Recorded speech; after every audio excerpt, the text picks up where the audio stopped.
Capítulo 2. Hábitos. Mi ceremonia de ordenación tuvo lugar el 11 de julio de 1937 a las 16:19. La ceremonia se celebró en la sala de ordenación del monasterio de Chantanarama, situado a orillas del río Chantaburi, no lejos del monasterio del bosque de Saingam, donde yo vivía.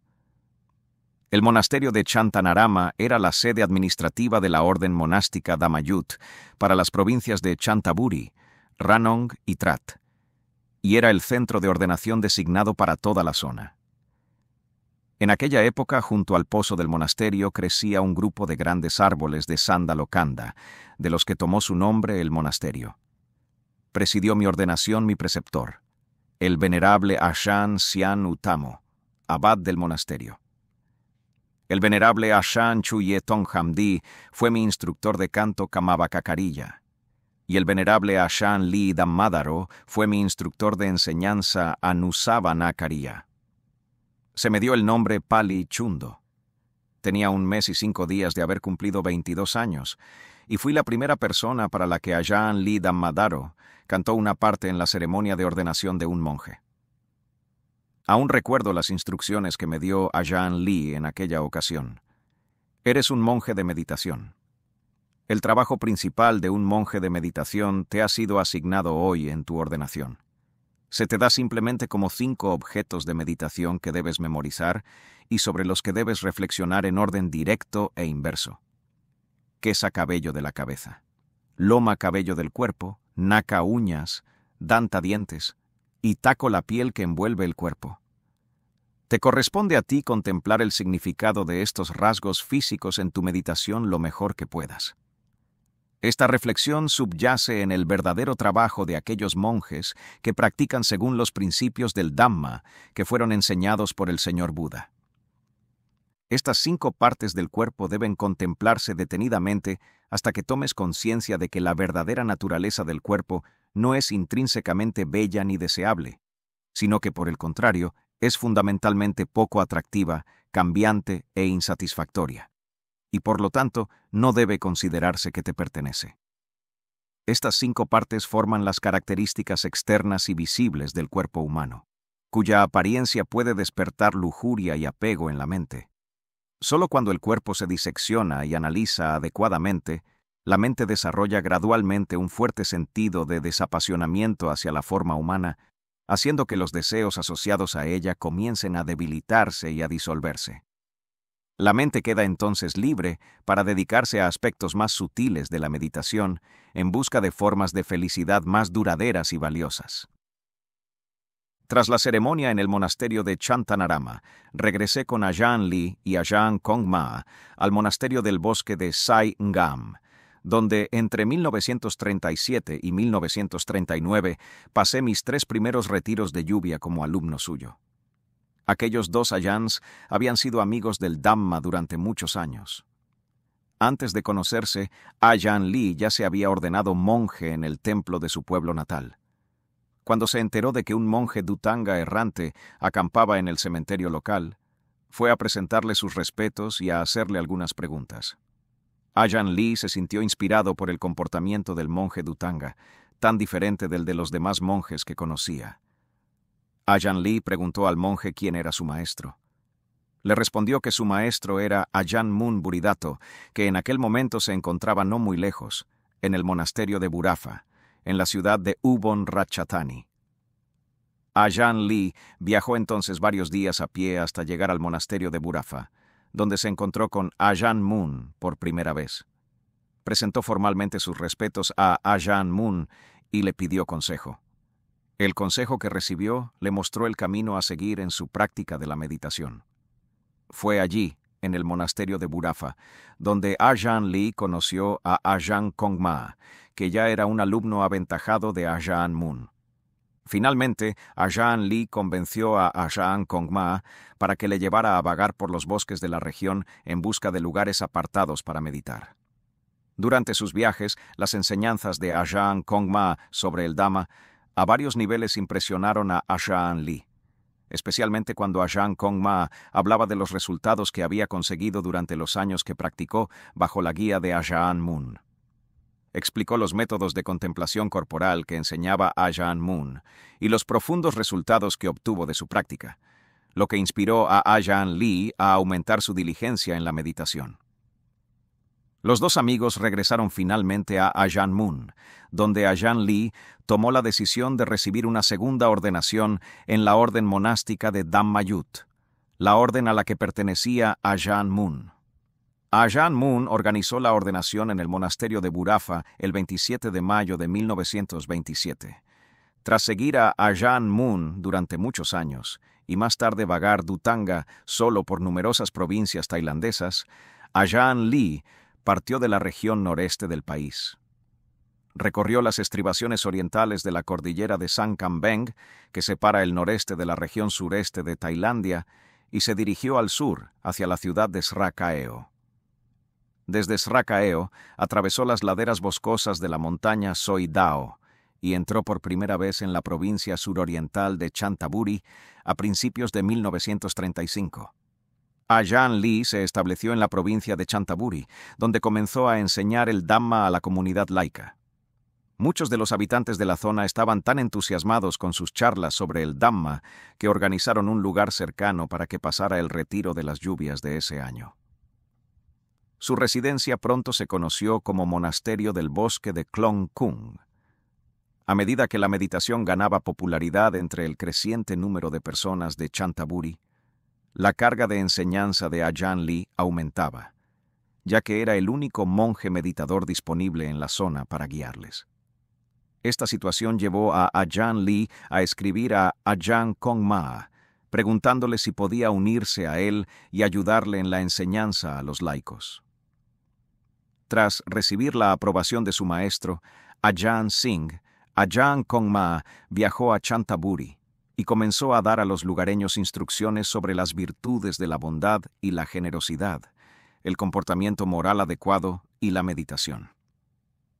Cuando Ajahn Kongma llegó por primera vez, Ajahn Lee le escoltó hasta la aldea de Na Yai Am a petición del jefe del distrito, que quería establecer allí un monasterio del bosque.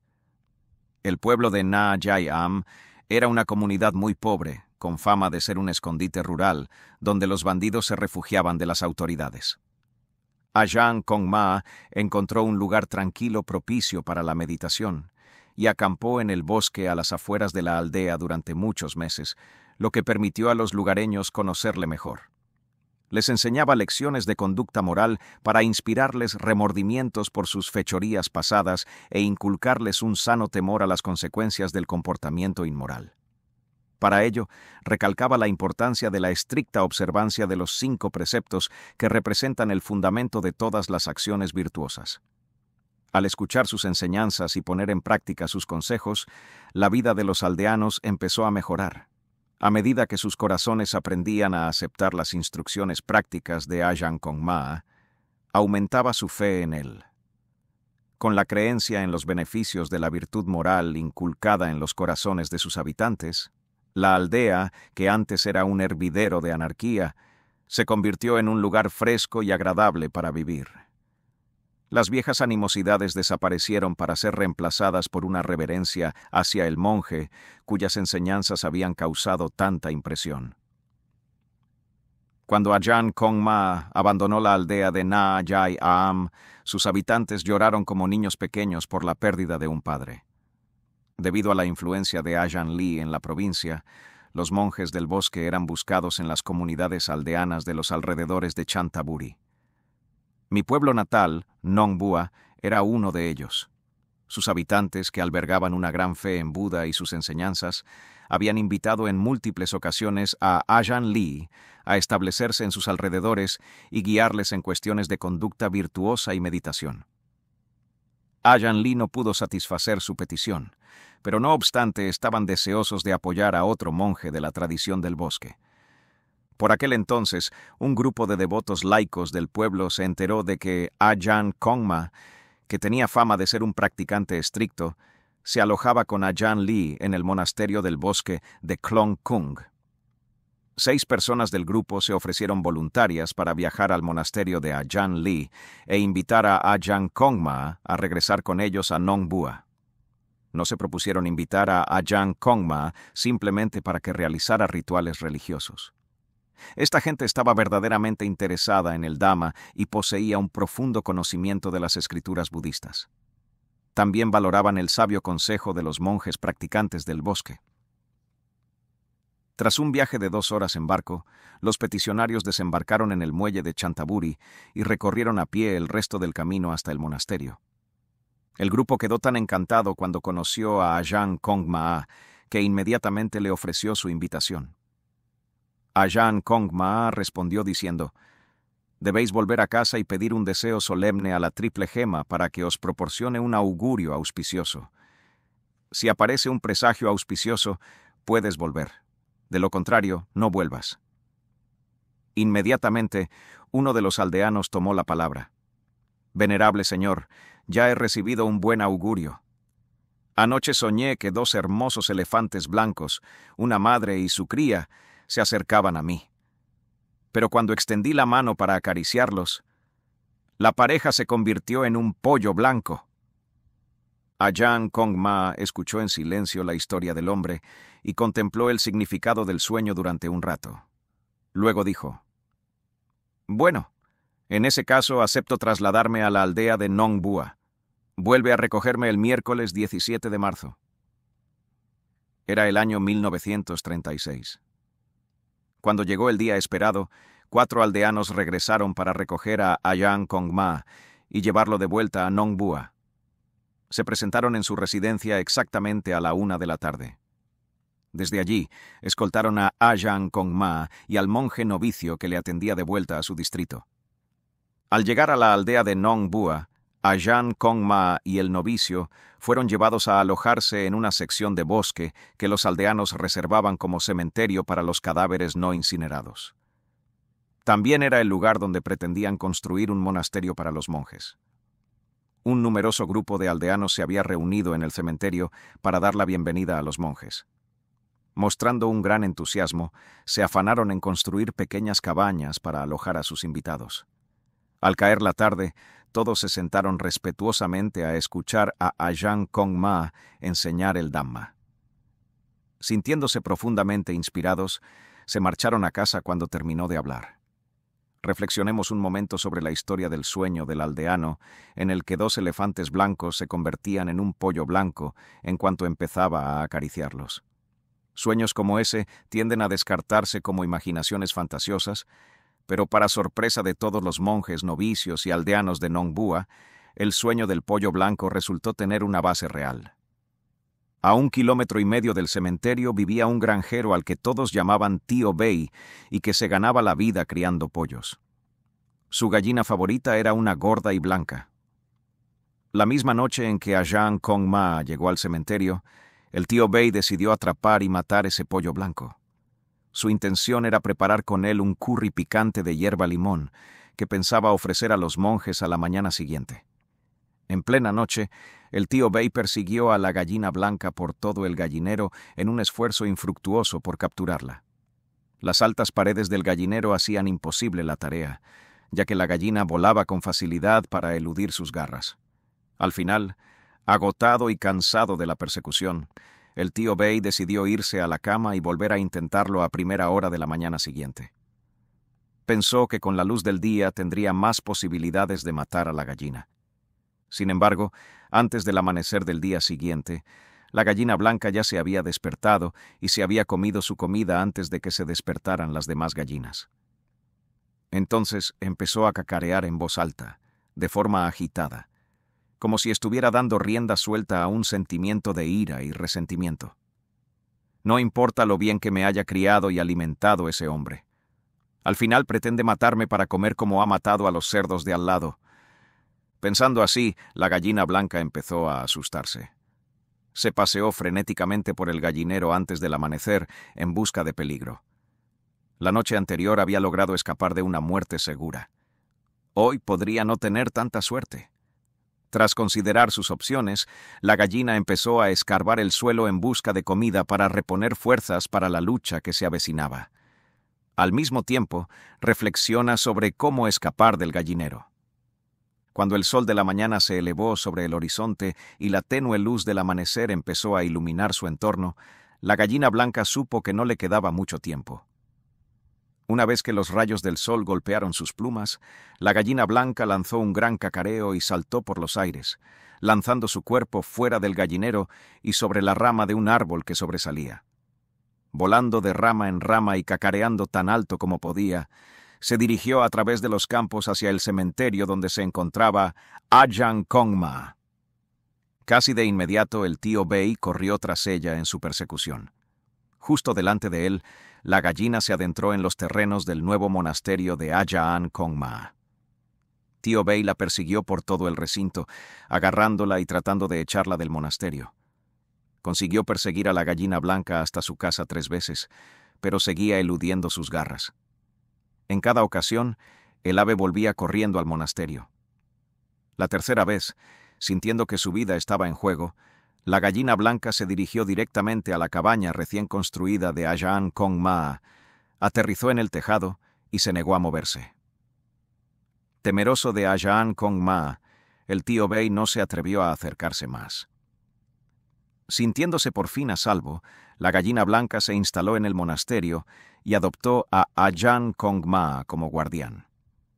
A medida que su historia se extendía por la comunidad de la aldea, el pollo blanco pronto se convirtió en una especie de celebridad local, todo lo cual hizo que el sueño del aldeano cobrara vida en el folclore del monasterio del bosque de Saingam. La gallina seguía siendo una fija en la residencia de Ajahn Kongma, que solo la dejaba para seguirle a todas partes. La gallina blanca buscaba comida en su cabaña y se posaba en un árbol cercano. En ocasiones, cuando Ajahn Kongma se trasladaba a otra cabaña para pasar la noche, la fiel gallina le seguía. Fuera cual fuera la cabaña a la que se trasladara, fuera cual fuera el día, viajaba detrás de él como una sombra. Al final seguía a Ajahn Kongma a todas partes. Ajahn Kongma podía entrenar a la gallina para que hiciera casi cualquier cosa. Cuando le decía que se posara en un árbol, obedecía. Cuando le decía que fuera a algún sitio, se ponía en marcha inmediatamente. Cuando le ordenaba que se detuviera, se quedaba inmóvil. Era como si entendiera las órdenes verbales de Ajahn Kongma. Ajahn Kongma siempre lo trataba con cariño y amabilidad. Cuando Ajahn Kongma leía un libro sobre disciplina monástica, la gallina blanca se acercaba y se paraba junto al libro. Se quedaba justo al lado del libro, casi oscureciendo la visión de las páginas de Ajahn Kongma, casi como si estuviera celoso de la atención que prestaba al libro. Incluso lanzaba miradas furiosas al texto de Vinaya que Ajahn Kongma tenía en la mano, lo que resultaba extraño. El pollo blanco se convirtió en una gran atracción para los visitantes del monasterio. Pronto empezaron a jugar con ella y a molestarla solo por diversión. Con el tiempo, el pollo se sintió frustrado y molesto por toda la atención no deseada. Dejando a un lado sus intenciones lúdicas, la gente no dejaba en paz a la pobre criatura. Al final, no pudo soportar más las constantes intrusiones y empezó a atacar a sus torturadores pateando a cualquiera que se burlara de ella. Al poco tiempo, todo el mundo entendió el mensaje. Quien molesta a la gallina blanca recibe una patada. Pero su patada podía ser peligrosa, sobre todo para los niños pequeños, porque el pollo tenía unas largas y amenazadoras espuelas en las patas capaces de causar lesiones. Sin embargo, nadie se atrevía a disciplinar a la gallina porque se la consideraba la favorita de Ajahn Kongma. Cuando la situación llegó a un punto crítico, los hombres y mujeres laicos que frecuentaban el monasterio decidieron tomar cartas en el asunto. Juntos decidieron cortar las espuelas de las patas de la gallina para proteger a todos. Concluyeron que no podían seguir permitiendo que hiriera a la gente, así que un día lo atraparon y le cortaron las amenazadoras espuelas con un machete. La gallina estaba muy disgustada y furiosa por este brutal ataque. Sintió que le habían cortado su fuente de fuerza y valor para resistir a sus torturadores. Desahogando su cólera, corrió sin cesar por el monasterio chillando de la mañana a la noche. Angustiada e inconsolable, la gallina huía al ver a la gente, rechazando todos los gestos juguetones. Ya no confiaba en la gente. Sin embargo, esas mismas personas seguían perturbando su paz y tranquilidad en cada oportunidad. Al final, intentó evitar por completo el contacto con la gente. Quería vivir solo, sin miedo a ser molestado. Su cuerpo y su mente solo se relajaban cuando se encaramaba a las ramas de un árbol alto. Pero fuera donde fuera, la gente lo buscaba hasta encontrar su escondite. Por fin, desconsolado, decidió volver con el tío Bay. Un día volvió a casa cabizbajo, con la cabeza pegada al suelo, y nunca más regresó.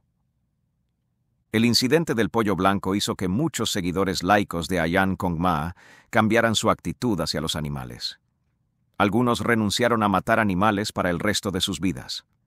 Algunos se propusieron firmemente mantener los preceptos morales hasta el día de su muerte. Algunos se sintieron culpables y se arrepintieron de lo que le habían hecho al pollo blanco. Todo el episodio fue increíble. Fue como un sueño hecho realidad. Un lugareño soñó que tenía 2 elefantes blancos, una madre y su cría, que representaban a Ajahn Kongma y al monje novicio. Al acariciarlos, los elefantes se convertían en un pollo blanco. Poco después, un pollo blanco aparece en el nuevo monasterio de Ajahn Kongma. Este suceso causó una impresión duradera en la población local, que reflexionó sobre su profundo significado. ¿Será posible que una persona de grandes méritos y logros venga al monasterio del bosque Saingam, alguien que se ordene como monje y alcance el más alto nivel del Dhamma, volviéndose puro e inmaculado como las plumas del pollo blanco? Similar a la intrépida gallina blanca, esta persona será valiente y decidida en la práctica del Dhamma. La gallina blanca debe ser un signo auspicioso, que presagia la aparición de un poderoso elefante blanco en el reino de las enseñanzas de Buda. A medida que se corría la voz de estos sucesos, los habitantes del pueblo de Nong Bua empezaron a creer que la historia del pollo blanco era un buen presagio que indicaba que Ajahn Kongma atraería a discípulos destacados para ordenarse con él en el monasterio del bosque de Saingam. Pero por extraño que parezca, aunque yo vivía allí mismo, en Nong Bua, durante el periodo de este incidente, no sabía nada al respecto. Obviamente, estaba demasiado ocupado divirtiéndome en mi juventud como para prestarle atención. Por otra parte, de todos los monjes que se ordenaron con Ajahn Kongma en el monasterio del bosque de Saingam, yo fui el primero. Por eso, la historia de los elefantes blancos que se convirtieron en gallinas blancas fue especialmente relevante para mí, aunque probablemente yo no sea la gallina. Aún era bastante joven cuando entré en el monacato. Empecé mi primer retiro de lluvias perezoso, ruidoso y difícil de enseñar. Principalmente, evitaba a los demás y dormía siempre que tenía ocasión. A mitad del retiro, empecé a darme cuenta de que era inapropiado ser tan testarudo y perezoso. Sintiéndome avergonzado, empecé a reñirme a mí mismo. ¿De dónde viene esta ociosidad? ¿Todos los días como la comida que los aldeanos ofrecen a los monjes por su fe en nosotros? ¿Y cómo se lo pago? ¿Siendo perezoso? No merezco su fe ni su respeto. Antes de dejar la vida laica para convertirme en monje, trabajé muy duro. Remaba mi barca sin parar día y noche. Ahora que soy monje, ¿por qué de repente soy un bastardo bueno para nada y perezoso? En realidad no soy diferente del idiota bueno para nada que es demasiado vago para trabajar para ganarse la vida. No merezco el respeto de la gente. Y sin embargo, los fieles me presentan sus respetos y me ofrecen comida porque creen que soy un monje virtuoso. Al final, me maldije a mí mismo. ¡Bastardo! ¿Qué clase de monje eres?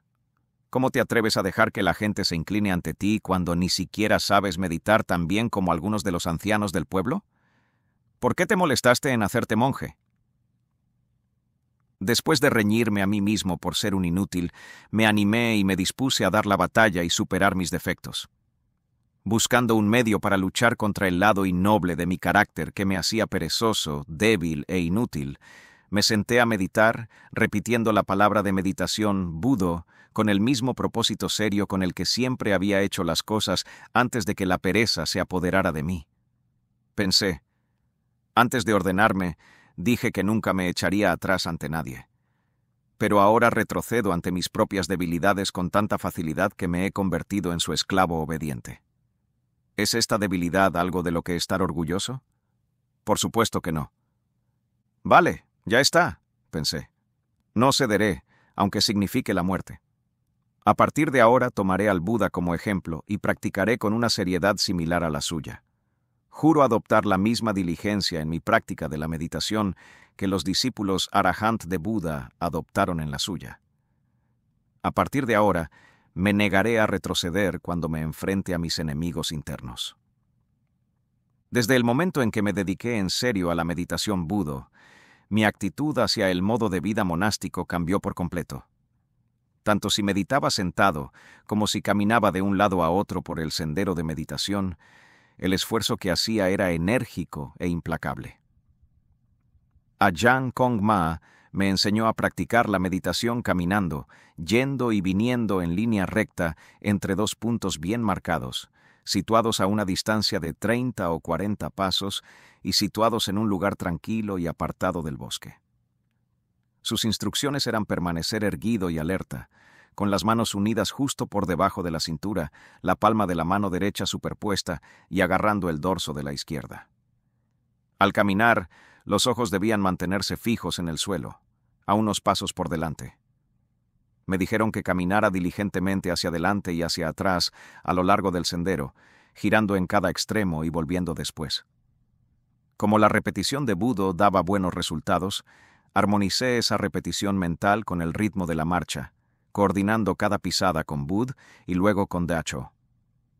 De este modo, practiqué la meditación caminando todos los días y todas las noches sin falta, hasta que mis encaprichamientos y ambiciones mundanas empezaron a desvanecerse.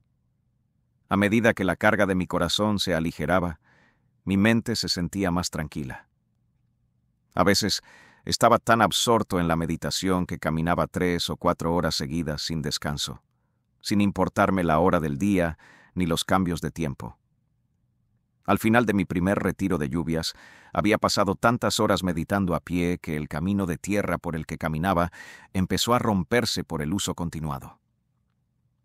Quien afirme que el desarrollo de cualidades mentales virtuosas no exige el sacrificio de cada gramo de energía en aras del bien supremo, esa persona no sabe de lo que habla.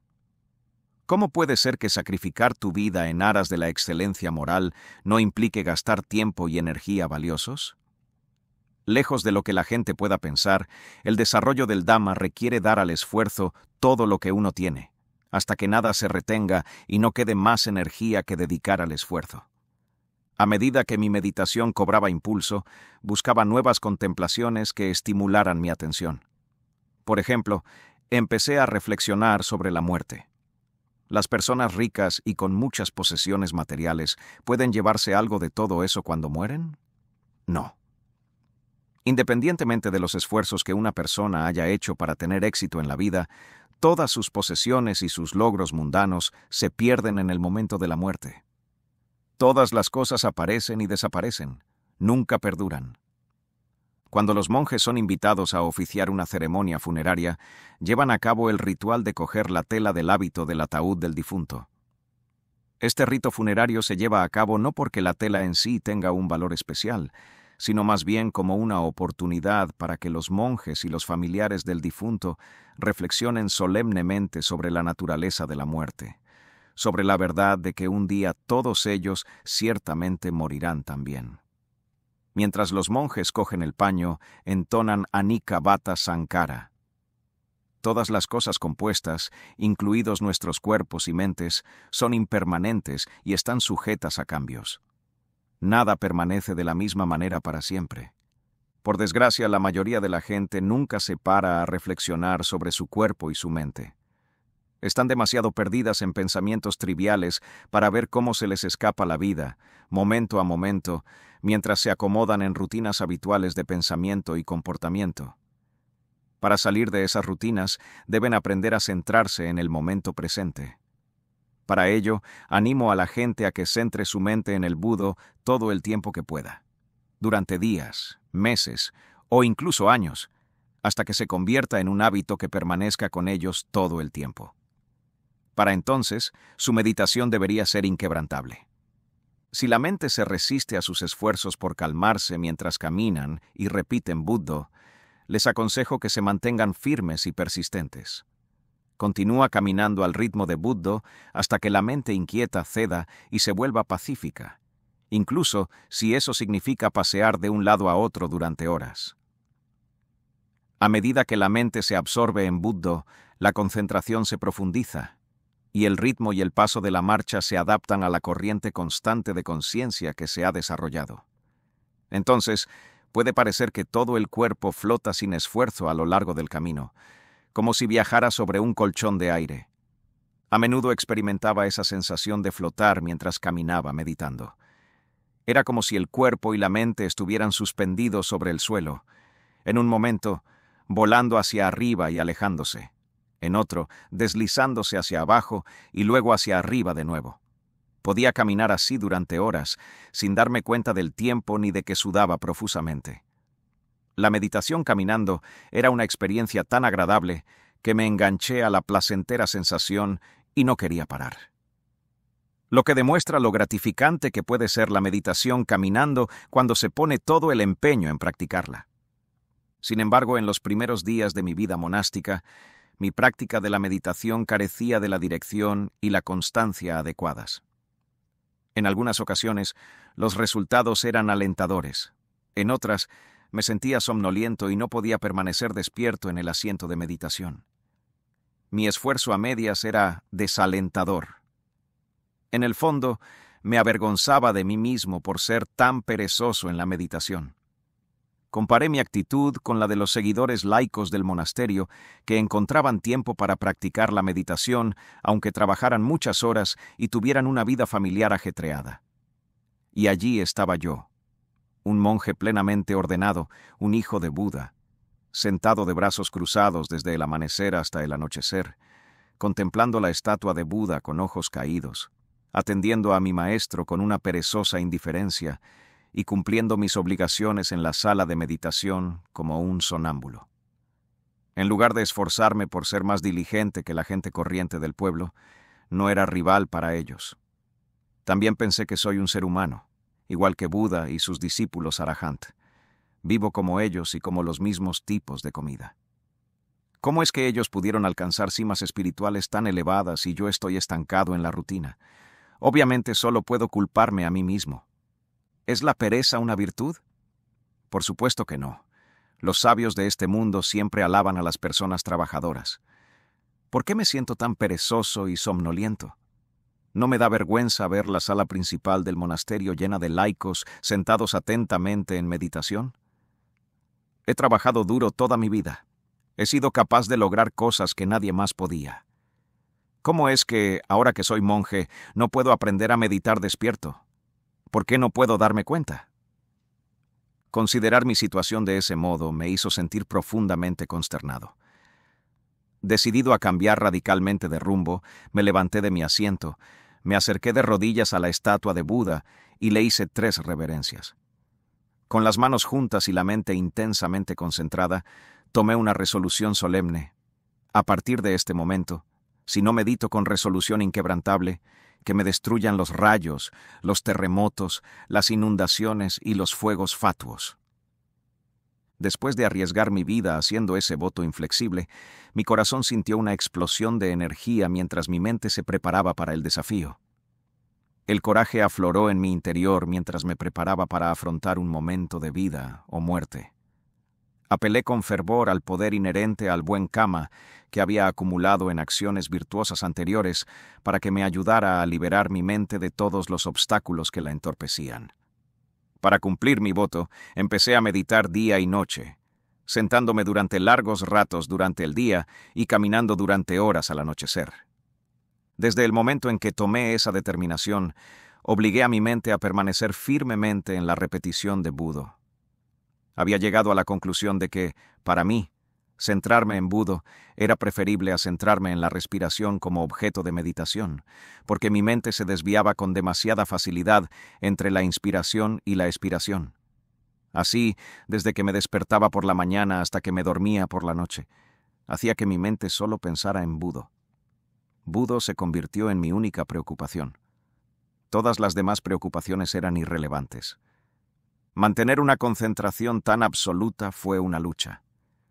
Tenía que obligar a mi mente a estar con Budo en todo momento sin interrupción. Cuando empezaba a perder la atención, aceleraba el ritmo de la repetición. Budo, Budo, Budo. Cada vez más rápido, sin dejar espacio a otros pensamientos. A veces, trabajaba así durante muchas horas sin moverme, pero mi mente seguía negándose a alcanzar un estado de calma y concentración. Entonces me maldije a mí mismo. ¡Bastardo! Cuando hay pescado, se come pescado. Cuando hay gambas, comes gambas. Cuando hay pato, también comes pato. Salsas de chile y curry y siropes y azúcares, puedes comerlos todos. ¿Por qué demonios no quieres trabajar para mí? Tanto si estaba sentado meditando, como si hacía meditación caminando o realizaba las tareas cotidianas, la palabra Budo resonaba profundamente en mi mente en todo momento. Como ya he mencionado, por temperamento siempre fui audaz e intransigente, y esta tenacidad jugó a mi favor. Al final, me comprometí tan seriamente con la meditación que nada podía hacer tambalear mi determinación. Ningún pensamiento errante podía separar la mente de Budo. Sucedió que esa era la única manera de aquietar mi mente y alcanzar el samadhi. Habiéndome jugado la vida en la solemne promesa que hice, no podía cejar ni rendirme. Incluso cuando me sentaba a meditar ininterrumpidamente durante 5 horas, pero seguía sin poder llevar la mente a la quietud, no me atrevía a levantarme y tomarme un descanso por miedo a sufrir las consecuencias de romper mi voto. Tuve que obligarme a someterme a aquellos duros métodos de entrenamiento. ¡Ay! Me duelen las piernas. ¡Ay! No puedo seguir luchando. ¡Ay! Me levantaré dentro de media hora. Ya no puedo más. Esto es horrible. Necesitaba luchar contra esa discordia interna. Un guerrero debe luchar. No hay otra forma de alcanzar la victoria. Practicar la meditación con seriedad para alcanzar la calma y la concentración profundas significa estar totalmente comprometido con el trabajo en cada etapa de la práctica. Nada que no sea un compromiso total tendrá éxito. Para experimentar niveles profundos de samadhi, los meditadores no pueden permitirse ser poco entusiastas y apáticos, siempre vacilantes porque carecen de una resolución firme que guíe su práctica. Los meditadores sin un compromiso sólido con los principios de la práctica pueden meditar toda su vida sin obtener resultados satisfactorios.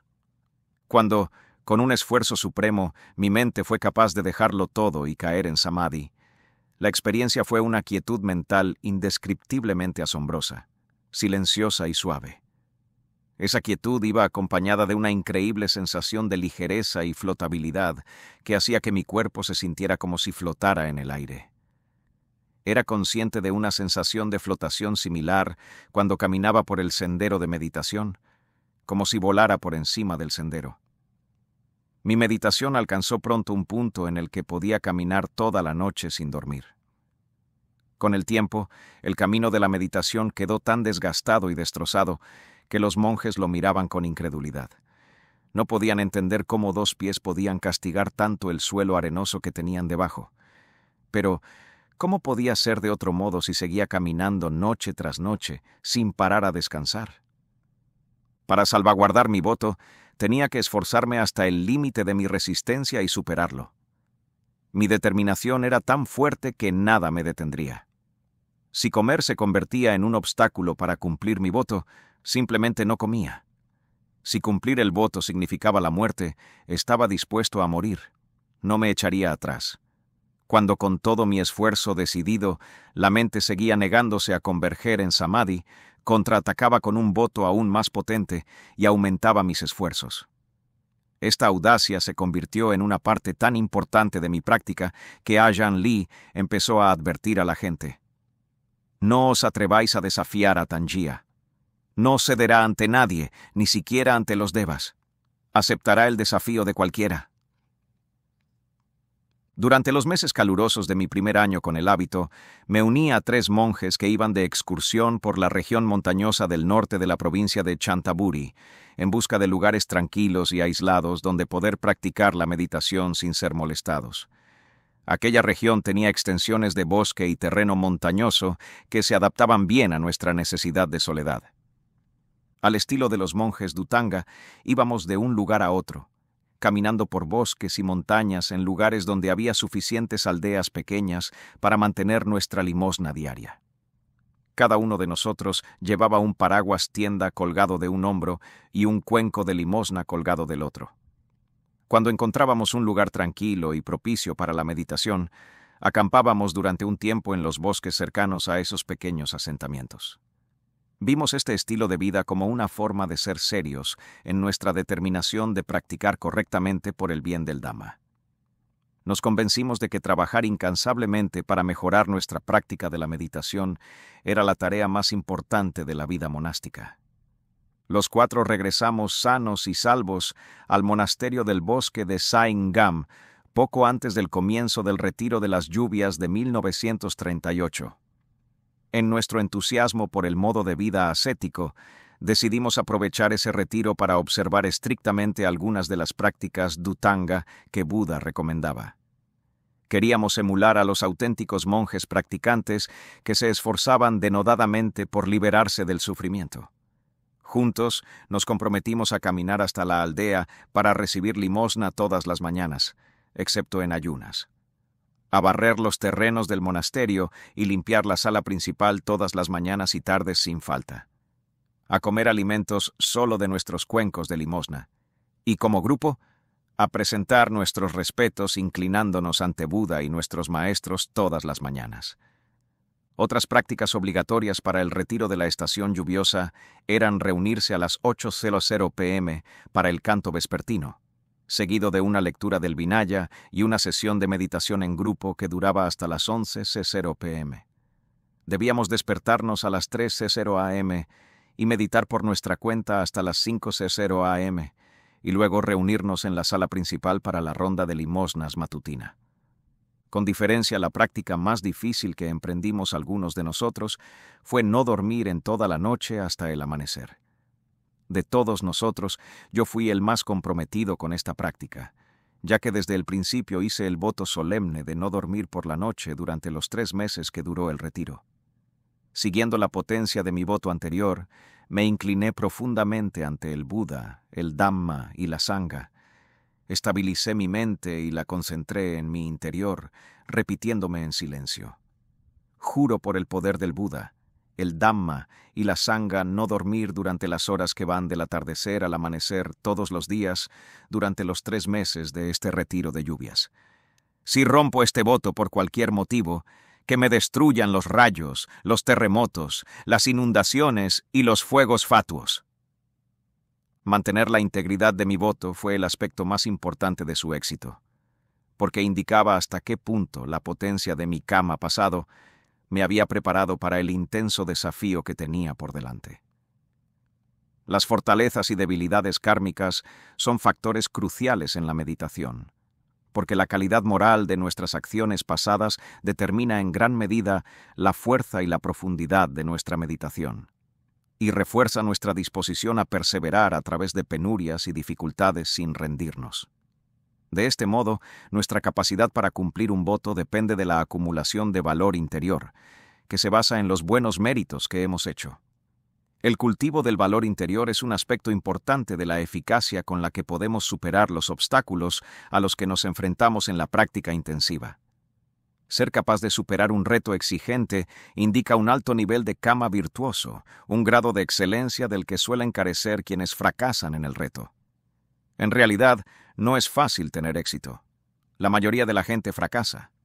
Es fácil hacer un voto solemne, pero extremadamente difícil arriesgar la vida para cumplirlo. Reconozco que no estaba mentalmente preparado para lo difícil que sería renunciar a dormir cada noche. Toda mi vida me había acostado a dormir por la noche. Cuando de repente tuve que dejar de hacerlo y permanecer despierto, mi cuerpo luchó por adaptarse. Algunas noches quería tirarme al suelo y desmayarme, pero repitiendo Budo con implacable determinación, conseguí entrar en samadhi y pasar largos periodos sin dormir. Como me esforzaba más allá de los límites de la resistencia física, con una total falta de consideración por mi salud, la fina carne de mis nalgas se amorataba y me dolía, lo que hacía extremadamente doloroso estar sentado muchas horas. Pero en aquella época tenía la fuerza de un toro y un temperamento a la altura. Por consiguiente, dediqué todo el retiro de las lluvias a la meditación, sin pasar un solo momento tumbado para recuperarme. A pesar del dolor y las dificultades que soporté, ni una sola vez, ni de día ni de noche, me tumbé a descansar. Tampoco dormí apenas. Hacía pequeñas siestas durante el día sentado y apoyando la espalda en un poste, pero solo para descansar lo suficiente como para permanecer despierto toda la noche. Siempre me sentía somnoliento por las mañanas cuando caminaba por la limosna. Pero resistía tenazmente la fatiga y seguía adelante, temiendo las consecuencias si no lograba escapar del mundo del samsara y caer de nuevo en la existencia humana, con su sufrimiento, su cambio constante y la certeza de la muerte y el renacimiento. Durante mi búsqueda de 3 meses de abstinencia del sueño, experimenté noches en las que las condiciones de mi meditación eran las adecuadas. Momentos en los que mi mente estaba centrada y tan totalmente enfocada en Budo que me volvía ajeno a la hora del día y al entorno externo. No aparecían imágenes ni visiones en la mente. Cuando la mente estaba libre de distracciones y totalmente concentrada, lo único que quedaba era una conciencia refinada que destacaba por sí misma. En ocasiones, las sensaciones del cuerpo y la mente cesaban por completo, dejando en su lugar una quietud incomparable. Aparte de experimentar de vez en cuando esos estados sublimes, mantener mi voto día tras día solía ser una lucha.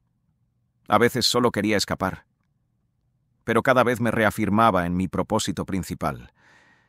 Cualquier idea de rendirme quedaba descartada, porque rendirse significaba renegar de mi promesa solemne, cuya deshonra podría avergonzarme y hacerme abandonar mi vida de monje. Para infundirme valor, reflexioné sobre el destino de la gente mundana que se ahoga en el vasto y profundo océano del samsara. La vida no tiene ningún propósito en sus profundidades, aparte de ser alimento para las tortugas y los peces. Morir así es peor que inútil. Y sin embargo, los seres vivos siguen hundiéndose en esas aguas oscuras sin perspectiva de salvación. A menos que una embarcación liberadora acuda en su rescate, morirán sin sentido en el fondo del mar. Yo estaba decidido a no seguir ese ejemplo. En contra del sentir popular, vivir la vida de un cabeza de familia, tener un cónyuge e hijos a su cargo, luchar por la prosperidad económica e intentar desesperadamente aferrarse a ella, conlleva muchas causas de decepción e insatisfacción. Debido a la presión que sienten para ganarse la vida y criar una familia, las personas corren frenéticamente de un lado para otro día y noche, con poco tiempo para descansar la mente y experimentar la paz. Buda tenía razón cuando declaró: el grillete que encadena a la gente a una vida de dolor y sufrimiento es el del apego a hijos e hijas, maridos y esposas, propiedades y posesiones. Estos vínculos personales son los más difíciles de superar. Aferrarse a ellos arrastra a las personas al punto más profundo del mar de la vida y la muerte perpetuas, donde languidecen en la oscuridad, incapaces de encontrar el camino hacia la luz de la superficie. En todas partes, la gente valora más el conocimiento mundano que el Dhamma que enseñó Buda. El Buda fue muy claro cuando declaró: no puedo ver ningún grillete más peligroso que el ansia por atar a los seres vivos a una existencia de interminable vagabundeo en samsara, el reino del dolor y el sufrimiento. Pero la mayoría de la gente es reacia a tomarse a pecho las palabras de Buda y actuar en consecuencia. Prefieren perder el tiempo cotilleando, tomándoselo con calma y divirtiéndose. Cuando vienen a visitar el monasterio, traen radios y otros aparatos que escuchan furtivamente mientras los monjes enseñan el Dhamma, a pesar de que el verdadero propósito de visitar un monasterio debería ser dejar todos los placeres y diversiones mundanas en casa y centrarse de todo corazón en aprender el camino para encontrar la felicidad verdadera y duradera en sus vidas. La sinceridad es una cualidad esencial en el entrenamiento de la mente. No importa lo ignorante que sea alguien, Si esa persona es verdaderamente sincera y se dedica a la práctica del Dhamma en todas las posturas, ya sea de pie, caminando, sentada o tumbada, seguramente alcanzará algún día la felicidad suprema. El propio Buda subrayó que el esfuerzo diligente practicado sin descanso conduce al desencanto y al desapasionamiento completos, y a través del desapasionamiento se alcanza la liberación de la mente. Este es el único camino. No hay otro. Cuando terminó el retiro de las lluvias de 1938, había cumplido mi voto. No me acosté en 3 meses. Mi sinceridad y dedicación a la práctica del Dhamma en solo 3 posturas me dieron la confianza necesaria para llevar al límite mis fuerzas y capacidades en los retos que aún tenía por delante.